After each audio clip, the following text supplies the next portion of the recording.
Sheikh Hasina fascist হয়ে গিয়েছিল, তৎকালীন সময় আমাদের দল নির্বাচনে যায় নাই। তারপরে চতুর্থ উপজেলা নির্বাচনে আমার দল যাওয়ার সিদ্ধান্ত নিল।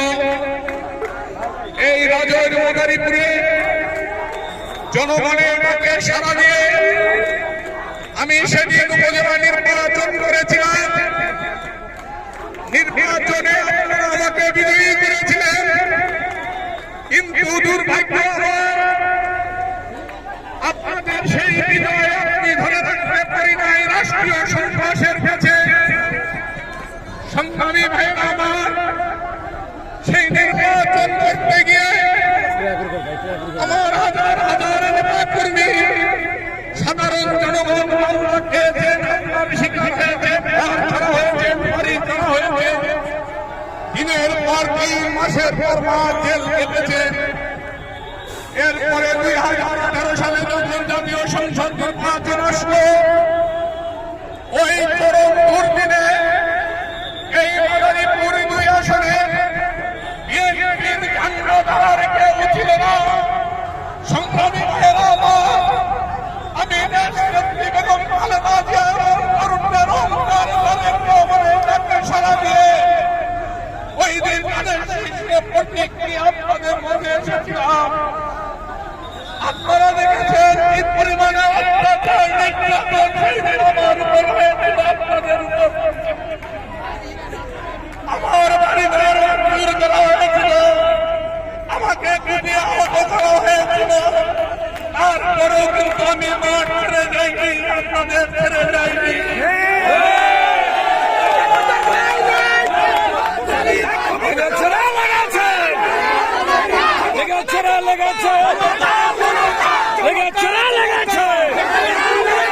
রক্তের আগুন লেগেছে, ভালোবাসার কারণে আপনারা জেল কেটেছিলেন। এই রাজৈর মাদারীপুরকে বলা হয় আওয়ামী লীগের ঘাঁটি।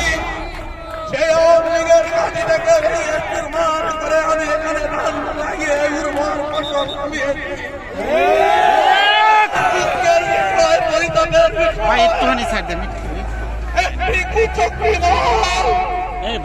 আমাদের উপরে অন্যান্য চাপিয়ে দিয়ে আমাদের ন্যায্য অধিকারকে আমাদের কাছ থেকে হরণ করে নিয়ে গিয়েছে।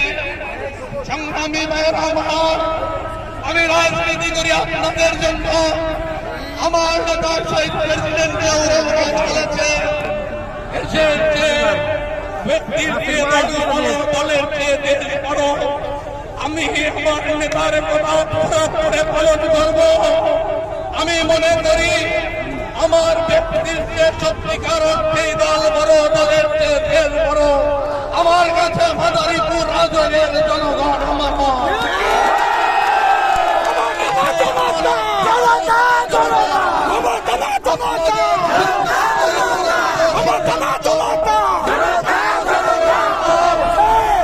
অতীতে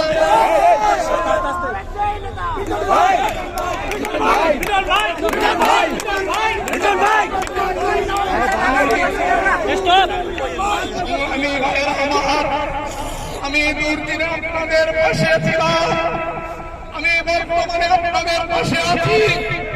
আমি যতদিন পর্যন্ত জীবিত আছি আমি আপনাদের সেবা করে যাব। এতে আমার ভয় নাই,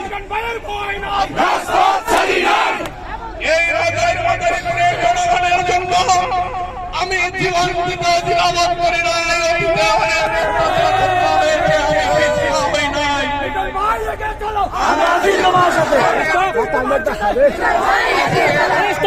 কাছে ওয়াদা করতে চাই, আপনাদের সিদ্ধান্তই চূড়ান্ত সিদ্ধান্ত।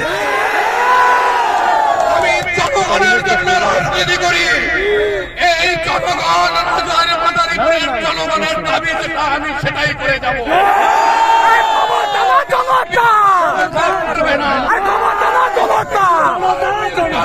করে না বিরুদ্ধে ঘটনার ওই চোরের বিরুদ্ধে আমি সংগ্রাম করেছি।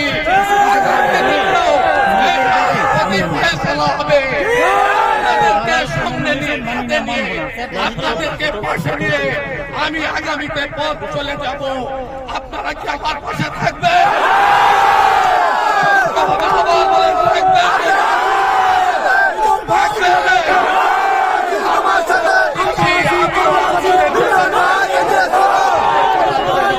সবাইকে ধন্যবাদ।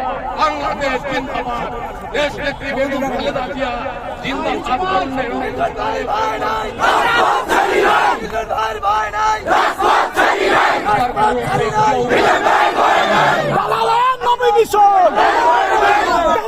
নমিনেশন